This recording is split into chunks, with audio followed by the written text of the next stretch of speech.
This spring, Windsor Castle will have a new royal resident, born to the most modern royal couple.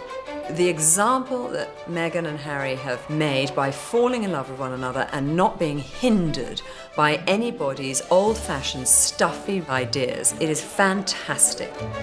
As her bump grows, so do the column inches. But how will Meghan fare compared to royal mothers before her? Kate's always been flawless, and I don't think anything more could demonstrate that than when she's emerged 3 times with her 3 children. Will Meghan be able to cope with the intense level of press scrutiny? Diana herself once said that when she gave birth, she felt the whole country was in labour with her. Better be very kind and somehow ask them not to make too much noise. Some sleep is badly needed. How will she juggle mothering and her royal duties? That was the thing which the Queen had found most difficult to balance, to be a good queen and also a good mother. In this film, we meet royal super nannies in training. Nannies need to be a bit like James Bond meeting Mary Poppins, if you like. Take a look at who the new godparents might be. If the royal wedding guest list invite is anything to go by, this could be the most star-studded list of godparents in royal history. And find out what a royal childhood is like under the glare of the modern media spotlight. The nanny of our current queen said, royals are only private in the womb. With Meghan, I think we're seeing a Prince Harry that is viciously protective. Harry the dad, my goodness, again, multiply that.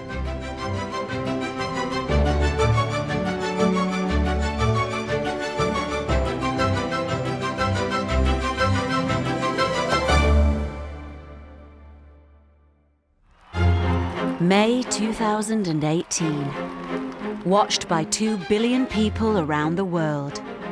Prince Harry drives off into the sunset with his new bride. Instantly, there's only one thing on people's minds.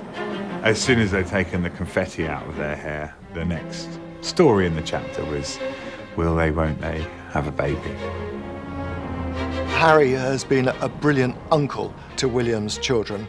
But more than anything, he wants to be a father, and he has hankered after children for a number of years. Given Meghan's age, she was 36 when she married, I think there was probably a biological pressure to start a family. And in that engagement day interview, Harry had hinted that, it was certainly on the agenda. Children? Not currently, no.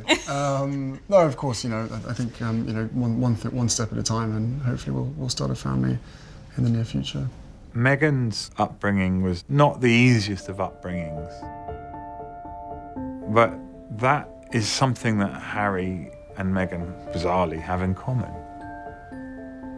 You long for a tight-knit family, and this boy or girl will, for Harry, complete his world.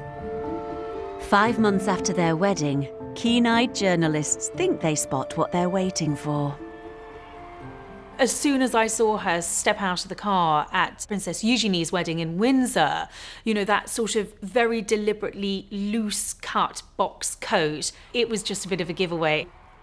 The mere fact of her holding a plastic folder in a suitable place is enough to get the world's media going. Royal babies are celebrity big game. They really are. They earn a huge amount of money, and so people want to get the first scoop. Confirmation from Kensington Palace that Prince Harry and Meghan are indeed expecting their first child. The media splashes the news around the globe. But such public comment on a royal wife's condition would have been highly frowned upon in the Queen's day. It's easy to see the radiant happiness of the princess as she and her very good-looking husband pose for the cameras in the palace. Back then, you wouldn't dare assume to announce that the Queen was pregnant. It just wouldn't be done. I don't think they'd be sent off to Tower of London at that point, but still, have to be careful. Instead, the press was left to read between the lines of cryptic palace statements. The clue in those days was that a female member of the royal family had cancelled all their engagements for the foreseeable future. For Photographers would be advised to tactfully avoid taking pictures of Princess Elizabeth in what they described as her interesting condition.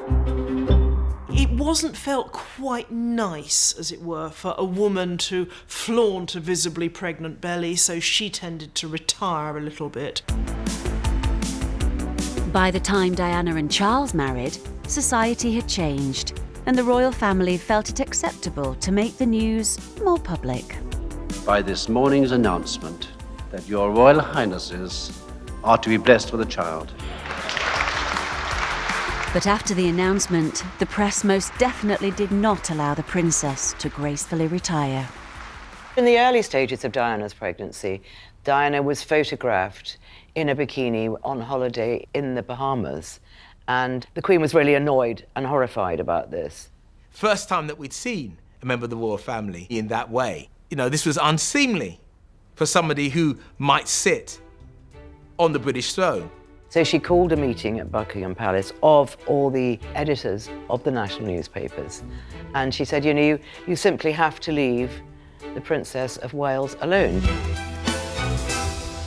But I don't think they really took any notice. But the press wasn't willing to leave Diana or any royal mothers alone. The world was just too fascinated by every detail of their pregnancies. And so what they wore became front-page news. When you look at those pictures of Diana in those tent-like dresses that were clearly very comfortable but weren't really anything on the fashion radar. Fergie with her famous sailor outfits, I think even she would cringe at those today. But they were of their time. They were what young women were wearing in the 1980s.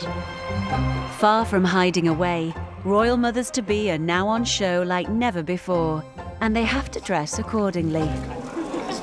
The Duchess of Cambridge was very experimental. Sometimes she'd wear really fitted clothes, sometimes she'd wear looser and floatier dresses, but she always went for something that was a statement. Look at what Meghan's wearing today. Showing the bump, you know, really skin-tight clothing. Meghan was very used to strutting her stuff on the red carpet and looking fabulous, glamorous, dare I say it, sexy, and clearly that's not something she's been completely prepared to give up. But lordy, very, very Eiffel Tower height heels. She looks incredibly elegant, but she probably just wants to take those heels off and put on her flip-flops. As Meghan, like royal mothers-to-be before her, starts to weigh up where and how to give birth, one thing she'll be glad not to have to endure is the gruesome royal tradition of having her birth observed by a bunch of government officials. The royal birthing chamber was a very crowded place. I mean, it's appalling to our eyes. The closer you were to the business end, shall we say, the greater your honour. In Britain, the protocol for having an official observer at every royal birth dates back to 1688.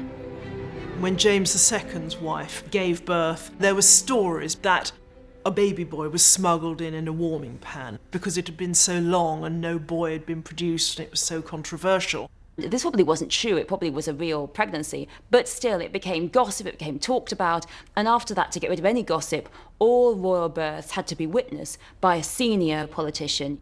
So this ancient and in many ways archaic tradition had gone on for centuries in this country. The birthing room was contaminated by these rather undignified and ungraceful men from the government. And Victoria said, I have to deal with these men every day, and I don't want them watching me give birth, very rightly. So they had to wait in an adjoining room. Unfortunately for the Queen's mother, the official observer tradition was still going strong when she gave birth. Princess Elizabeth, as then she was born at a very extraordinary moment, 1926, the year of the general strike. It's a huge crisis for the government, but in the middle of it, the Home Secretary has to leave these midnight conversations about what to do with the nation to go and witness the birth of the Queen. The little princess was eventually born by caesarean section. The Home Secretary immediately rang the Mayor of London, and then the news was put out. But when Princess Elizabeth's father came to the throne a decade later, the official observer's days were numbered. By the time of George VI, that tradition was seen as being outdated, outmoded, and completely unnecessary. Kate and Meghan will be absolutely thrilled not to have the presence of the Home Secretary when they are giving birth. Modern royals may have evaded the official observer, but they have hordes of probing eyes in a different guise to contend with. Anyone who marries into the royal family have to come to terms with the fact that their family belongs to them, but also belongs to the nation. Will Meghan buckle under the pressure like some before her? Diana was very emotional. The car drove round the corner with her holding William in the back seat, and she burst into tears. As the royal bump swells, the nation poises itself for the new arrival. This amazing sort of rock and roll royal couple are going to have a baby. You know, it's understandable, really, that the public want to know everything they can about Meghan and Harry, the parents. Congratulations, Meghan. Meghan's celebrity lifestyle adds to our fascination, from her estimated £200,000 baby shower to the private jet that Amal Clooney hired to fly her home. Meghan does have a very different look on how she lives and what she wears and how she is performing her duties as a royal. So people are interested. Harry has worked hard to transform his image. This was him alongside Usain Bolt during his Caribbean tour to celebrate the Queen's Diamond Jubilee. Prince Harry may be sixth in line to the throne, but he is still consistently voted within the top 3 most popular royals. So I think there was always going to be a huge interest in this baby. Wind back the clock 37 years, and Diana dealt with similar press overdrive when she was expecting William. Diana herself once said that when she gave birth, she felt the whole country was in labour with her. There was just this huge public interest. All anyone can do is wait. Something Diana wasn't prepared to do. Prince William was apparently induced. She says later, oh, so it fitted in with Prince Charles's polo match. But I think really she couldn't take any more, and doctors will take a decision to induce a child if they think that the mother is fraught and suffering. And so an anxious Diana made her way to the now world-famous Lindo Wing, where the Queen's surgeon gynecologist was based.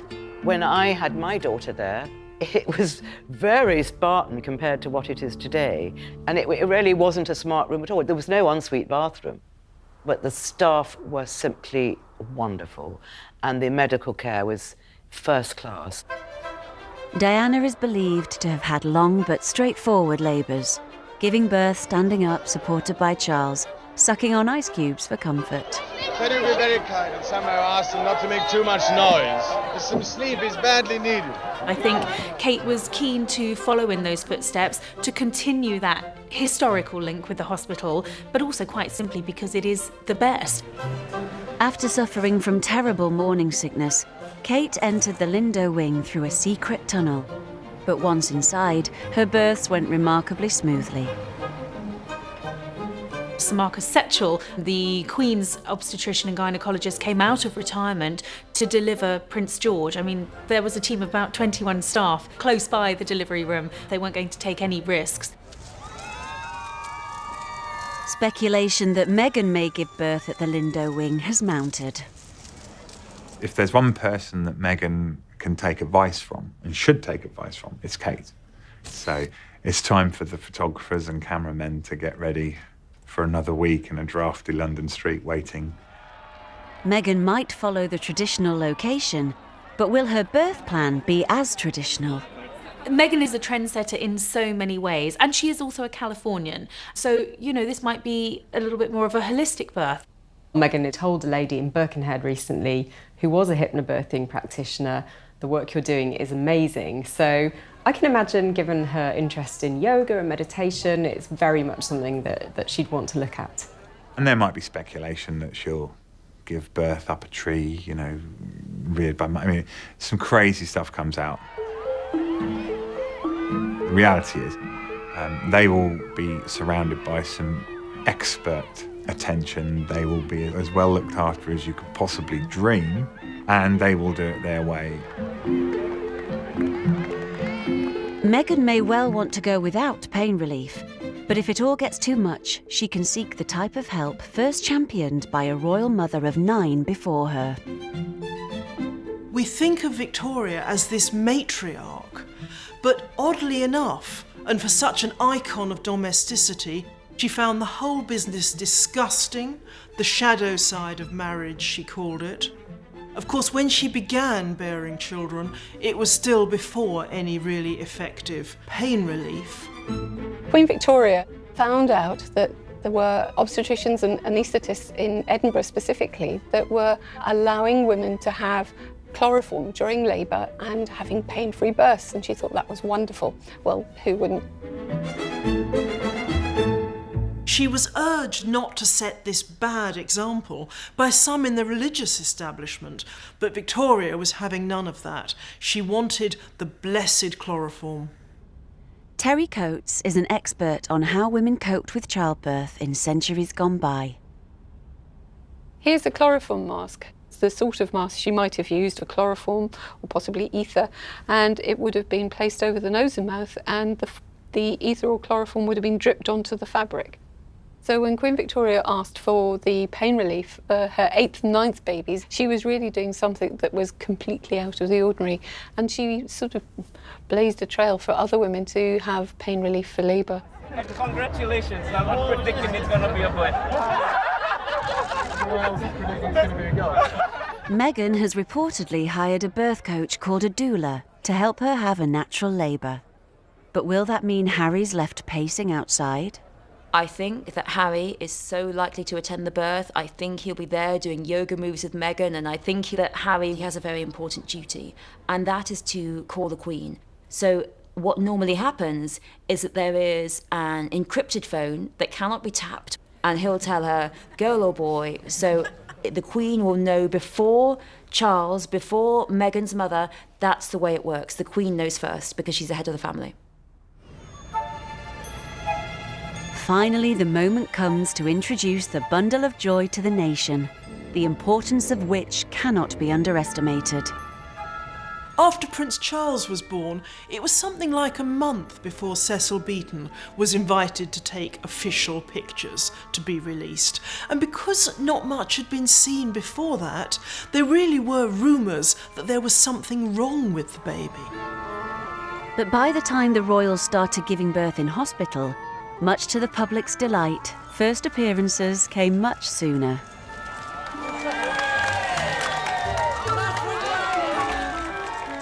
When Diana emerged on the steps of the Lindo wing, this was totally novel because royal babies went from being a sort of private and protected rare species to public property. And I think that's the moment things changed, and I don't think anything's been the same really quite since then. And Diana was very emotional. I think the car drove round the corner with her and holding William in the back seat, and she burst into tears. Roll forward 30 years, and the strain would only intensify for the next royal mum to step out of the Lindo wing. The Duchess of Cambridge was under a phenomenal amount of pressure. I mean, I can only assume that she knew that her job was going to be to walk down those steps hours after giving birth and present her baby to the world. There are hundreds of us, so the royal couple really does feel that they have to come out as soon as they can, because otherwise they think that they're making problems for the doctors, for the nurses, and for these normal young couples who come out with a baby and then they're confronted with the world's press. Good evening. It is a boy. The Duchess of Cambridge gave birth to a son at 4:24 this afternoon. This is the scene. Kate did have an army, well, not an army, just a little troupe of hairstylists, makeup artists, because obviously she wanted to look her best. She's always been flawless, almost too perfect. And I don't think anything more could demonstrate that perfection than when she's emerged 3 times with her 3 children. In fact, some mothers complained, she's setting too high a standard for motherhood, because she turns up on the steps of a hospital hours after giving birth looking like a movie star. So this is putting pressure on us. With the first glimpse of the new baby snatched, bets are placed, and the nation awaits for the names to be announced. The British public, we're really excited, but we're really anxious, and we just can't wait to get this thing started. And to find out if it would be Prince or Princess, Lord or Lady. I suspect they probably will choose to have titles for their children. Prince Charles will be king, and I think he'd want his grandson or granddaughter to therefore carry an HRH title. But they may decide not to use the title. They don't have to use it. Prince Edward's children don't. It's very much up to the parents and what they decide. What they're going to be called, well, that's exciting, isn't it? People have, again, been mad to bet on this, haven't they? Exactly. So Victoria is now into 6-1 and Diana is into 10-1. You're not going to see Princess Pepper, sad as it may be. So if you want to call your child Plum or Peach, then don't marry into the royal family. Although I doubt we'll see a full-blown American name, maybe they will be a little bit bolder, a little bit less royal in their choices than William and Kate felt the need to do. But I do think there probably will be a more traditional choice of royal names for this baby. We may see an Elizabeth in there somewhere if it's a girl, and a Philip in there somewhere if it's a boy. When the name's finally been decided, and in Charles's case it took a full month, the royal christening can finally commence. The guest list may be short, but the list of traditions to be followed is most definitely not. For many years, royal children were christened in the gown that Queen Victoria had her own children christened in, which was made from her wedding dress. Granny was christened in this, and I was. Looks remarkably well despite it. This christening gown was worn by 62 royal babies over the course of its 163 years of service. But obviously that became very old, and it was remade using a very, very similar fabric. And in fact, there's extra fabric so that if two needed to be made, then they would be able to have two gowns. Widespread stories throughout Meghan's pregnancy have suggested that extra gown may well be needed. There have been rumours that perhaps she has sought fertility treatment, all sorts of rumours about IVF, all sorts of rumours that she might be carrying twins, but they are just that, rumours. The palace won't comment on them. It is deemed a private matter. What we are told is that they are expecting a baby in the spring, which suggests that it's probably not twins. If the rumours were to be true, it would be the first time the royal family has had twins for 600 years. All royal babies are christened in water taken straight from the River Jordan, but the christening location is more open for discussion.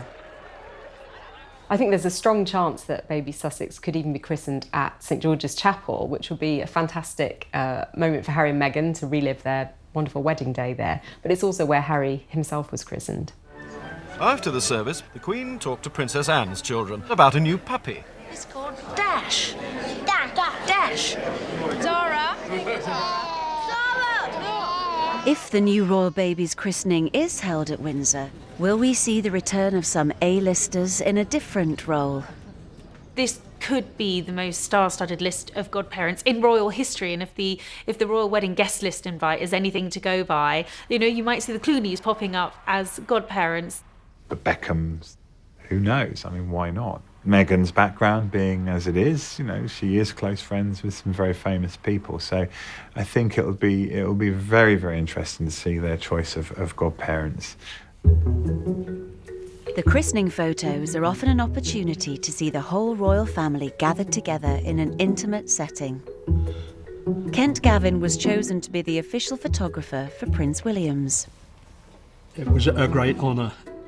William never stopped crying throughout the whole photo shoot until Diana put her little finger into his mouth. Pictures went along swingingly. They had the big group, the small group. Everything went fine. But when it was over, I realised it was the Queen Mother's birthday, and the picture of the youngest and the eldest had to be taken, and it was missing. And I thought to myself, well, if I don't do this, I'm going to be asked why. You're not going to get another crack at it. You've got to do it. So I walked across to the Queen and I said, "Excuse me, ma'am, there is a picture I think we should have." And she went, "Goodness me, why is that not on the list?" So the Queen called out, Mother, you must come out." Out she came with a pink gin and tonic, I remember, and she put it down on the table and walked over and sat down on the bench, and Diana gave William a cross to her, and she looked up at the camera and grinned and laughed her head off, cuddling William. And when they asked for the official set of pictures at the palace, they were so pleased that shot was in there. But after the godparents have gone home, the photographers departed, Harry and Meghan can finally retreat to their new Windsor family home. I think that the hard work really does begin when all the fanfare has died down, because that's when you are left new parents with a new baby, and that's when it gets very tough. Speculation is that they won't have a nanny, they'll be hands-on parents. Well, I can't wait to see, with Harry at 2 o'clock in the morning, I think he'll get a nanny. In the grounds of Windsor Castle lies Frogmore Cottage, a former home for Windsor Palace staff and soon-to-be baby Sussex's new home. I think it was quite a surprise to everybody when it was announced that the Sussexes would be leaving Kensington Palace. After all, this was Prince Harry's childhood home. Harry finds the constraints of Kensington Palace too much. He was the one that said that Kate is a prisoner there, because although it's absolutely beautiful, the minute you go outside the protective walls, you've got people gawping at you. You're in the middle of a city, but you can't go down the road. I mean, Meghan can't get cross with Harry and go and have a glass of Chardonnay down the road with her friends. You can't go anywhere. I mean, it must be suffocating. Although it was described as some sort of evidence of a rift between her and Kate, nonsense. Harry grew up with the cameras constantly trained on him. That's not the childhood he wants for his own children. Darren McGrady was personal chef to the Queen and Princess Diana for over 15 years. He also used to live next door to Frogmore Cottage, a 10-minute walk down the hill from the castle. It's a beautiful place to live. It's so peaceful, so tranquil. The castle grounds are so big, they can just hide away. They'll be in their own little cocoon, opening the back door into the gardens of Frogmore, and just being able to go walking and have that new family time together. And actually for Meghan, as tradition dictates, she will have at least 6 months maternity leave. And wow, won't she be happy with that? 6 months to take stock. Let's not forget, this is still a whirlwind romance. 2.5 years ago, they hadn't met. Builders have been working on Frogmore Cottage for months to turn it into a home fit for a prince and his new family. At the time I was there, that was staff accommodation, and so a lot of money's going to have to be spent on sort of making this a beautiful home. I think Meghan probably does have quite firm ideas about interiors. We know from her previous social media accounts that she had a particular aesthetic for her home in Toronto. It was very Instagrammable. We hear these stories about vegan wallpaper and celebrity interior designers. Yeah, I mean, that's possible. But if you're Prince Harry, you've grown up in palaces all your life. Trust me, the appeal of a nice open fire in a little cottage is amazing. They'll want to make it homely, small enough where they don't have to echo down hallways. They want to be together. Harry is a country person, and although everyone thinks Meghan's an urban girl, I think she's a country girl too. And they'll be able to make the house the way they want it, which is extremely fortunate. As children, Princesses Elizabeth and Margaret also relished an escape from the media glare in the city and the stuffiness of the royal court, and retreated to Glamis Castle in Scotland. Life at the palace was very restricted because, it was a working office. But at Glamis, they could roam freely all over the place.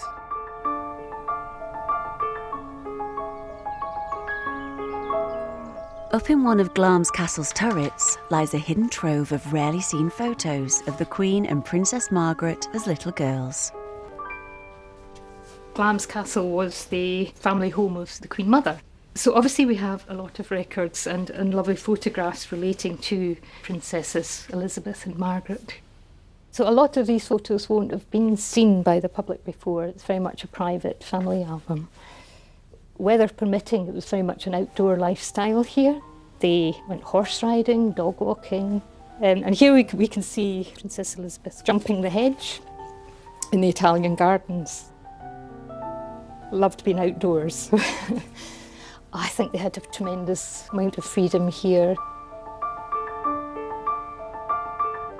The papers include letters from Princess Elizabeth to her grandmother. So she's writing here in August 1937.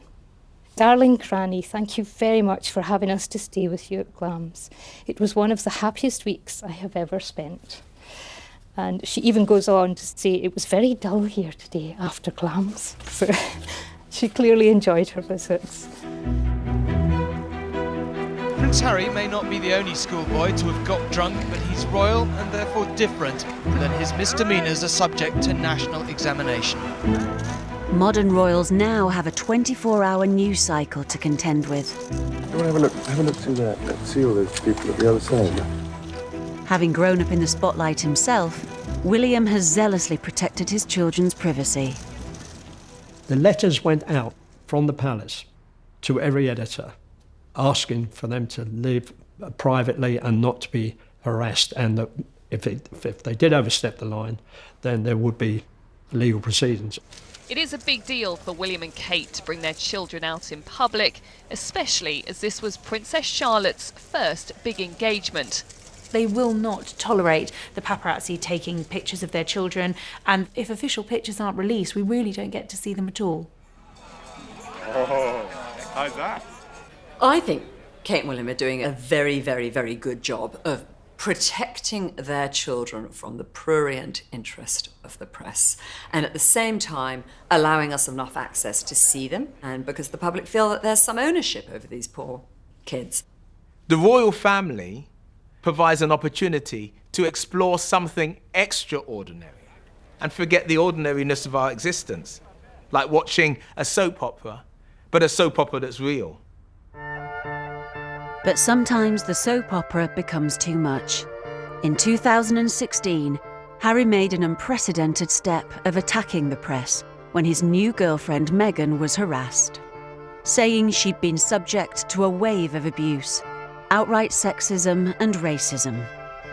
With Meghan, I think we're seeing a Prince Harry that is viciously protective, understandably so, but viciously reactive to criticisms of her. Harry the dad, my goodness, again, multiply that. And I hope for his sake that he's able to kind of just take a step back. Don't take this all to heart. This is a photograph of my family. One way Harry can protect his child's privacy is to follow a much more intimate, personal style of portraiture adopted by his sister-in-law.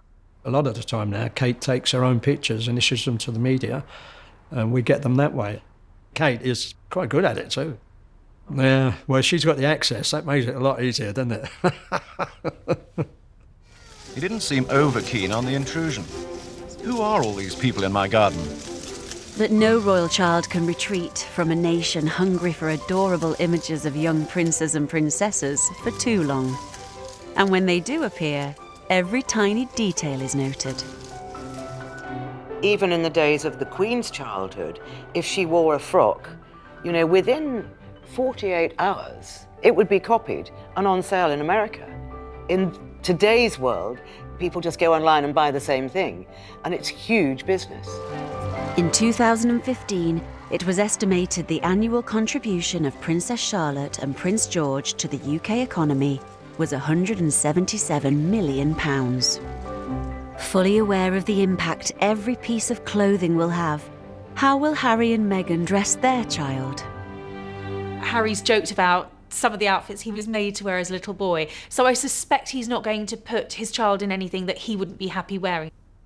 When you look at William and Kate's children, they look like they've been dressed as extras from an Enid Blyton novel, you know, the little shorts and the black shoes and the little socks. It's all very, very traditional. I think we'll probably see Meghan and Harry perhaps a little more modern. You know, I wouldn't be surprised to see this little toddler romping around in a pair of dungarees. After her maternity leave is up, Meghan and Harry will both have a packed royal schedule.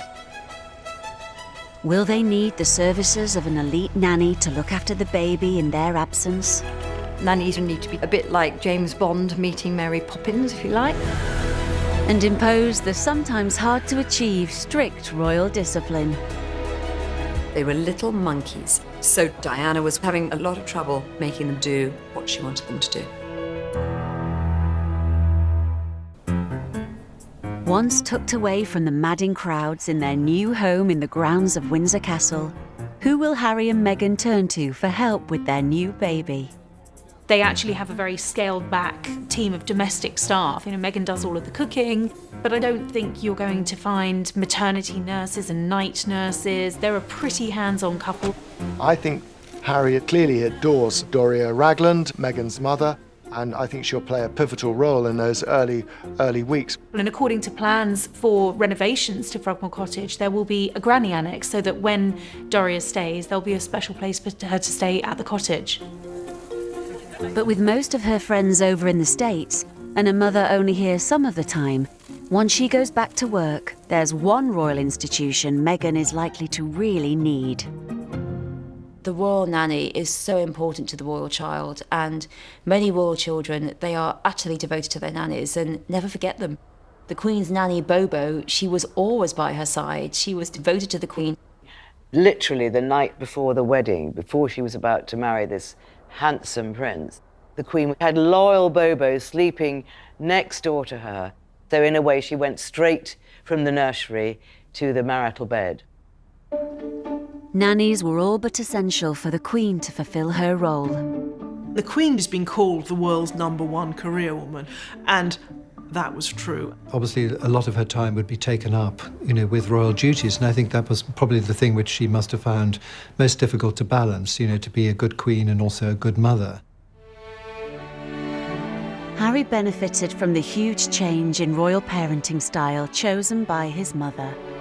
Princess Diana brought that tender, loving, caring, emotional side into the royal family. Charles had parent substitute all his life.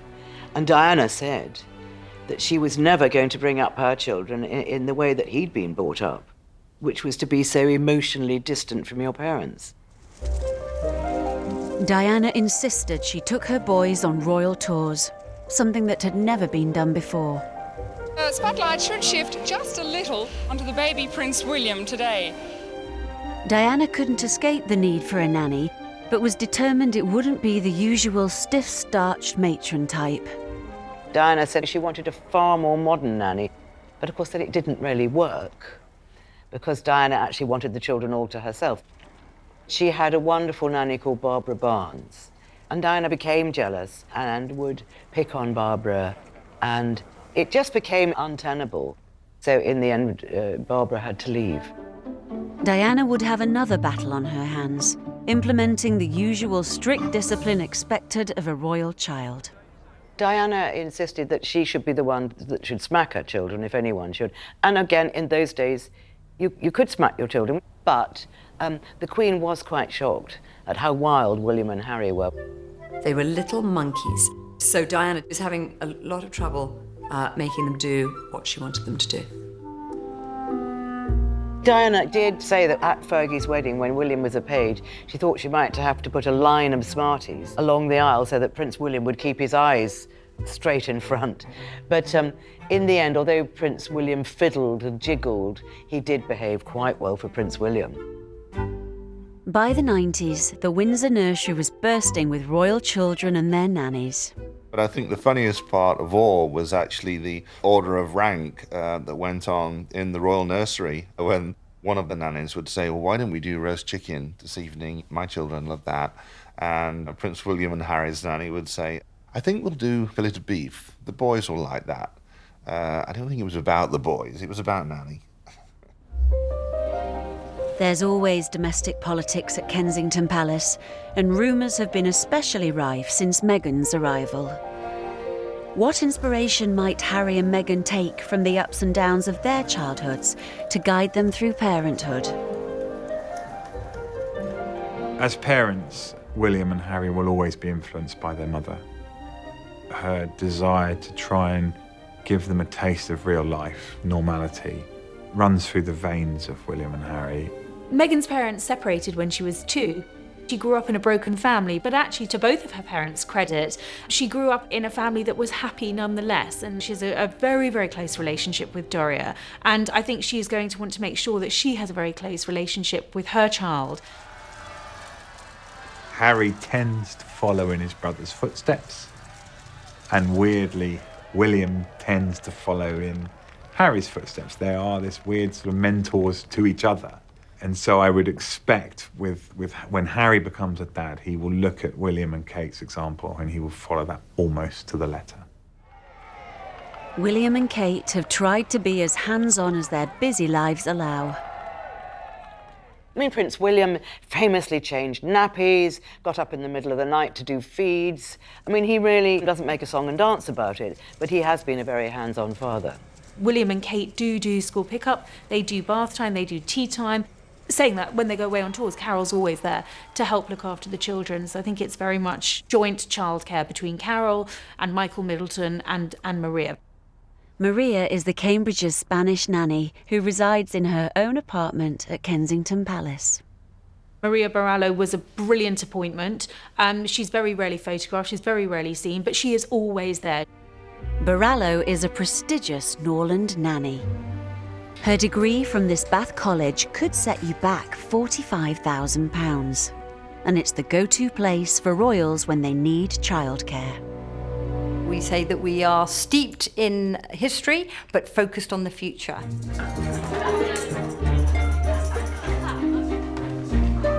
The purpose of play is to think about how children are developing their gross motor skills. And remember, a lot of development is about rhythm, isn't it? Being a Norland nanny, it really is like the best of the best. So you get not only a degree from working here, you also get your Norland diploma, which you can't get anywhere else. One of the things that Norland is well known for is the Norland uniform. It's become fairly iconic, something that receives a lot of attention, sometimes controversy, but it's been around for 126 years. But while Norland have kept many of their traditions, they have also moved with the times, providing their nannies with essential skills for those looking after 21st century VIP children. We do skid pan driving to be able to handle a car in a situation where you've got your charge in the back and you need to make sure it's as safe as possible for the children. We learned how to defend ourselves and how to defend our charges if we came into a dangerous situation. Military intelligence officers, for example, come to the college, a bit like James Bond meeting Mary Poppins, if you like. I think that's how some people have put it. But even the best nannies can't guarantee good behaviour all the time. Obviously, royal children, everybody wants a picture of them having a meltdown. And Princess Charlotte had a bit of a meltdown, which, of course, you know, was caught on camera. And they produced very charming, wonderful pictures. Will Harry hire a traditional nanny like William has? Or will he keep the family unit, just him, Meghan, and their new baby? They'll probably think that they can cope without, but the reality is when they're trying to do royal duties, it's almost impossible. All the speculation is that they won't have a nanny, they'll be hands-on parents. Well, I can't wait to see, you know, with Harry at 2 o'clock in the morning. I think he'll get a nanny. Windsor Castle has witnessed many royals come and go. Its walls could tell 1,000 stories. But what will its new resident bring to the royal family? The fact that the child of Harry and Meghan will have a mixed racial heritage is a very positive thing for the royal family. There's a lot of people in Britain, as well as beyond, a lot of the Queen's subjects, who will, I think, feel more connected to the royal family because of it. The example that Meghan and Harry have made by falling in love with one another and not being hindered by anybody's old-fashioned, stuffy, ridiculous, out-of-date ideas that one cannot have a blended family or a mixed-race baby. It is fantastic that that is happening in our monarchy. I think it's really time to overturn the white, blue-eyed, blonde princess myth, and that every little girl, if she wants to be, can be a princess or she can be an astronaut. But away from any royal significance, in essence, Harry and Meghan are just two new parents striking out for the first time. Harry and Meghan will very much carve out their own idea of parenting. Remember that obviously they're going to do it in the modern way. Everybody's just longing to see what their modern way is. Everyone give Meghan a group hug. Harry has been desperate to have kids of his own, desperate. So it's an exciting time for him. And I hope his child is ready for all the kisses and love that Harry's going to bestow on them. My prediction for Harry and Meghan's baby is it will be a girl. If you want me to hazard a guess, I say boy. I think it would be nice if Princess Charlotte had another little girl to play with. If Harry has a boy, in 18 years' time, tabloid reporters will have a lot of fun. My hunch is it's a girl, but one thing is for sure, we don't have to wait too long now.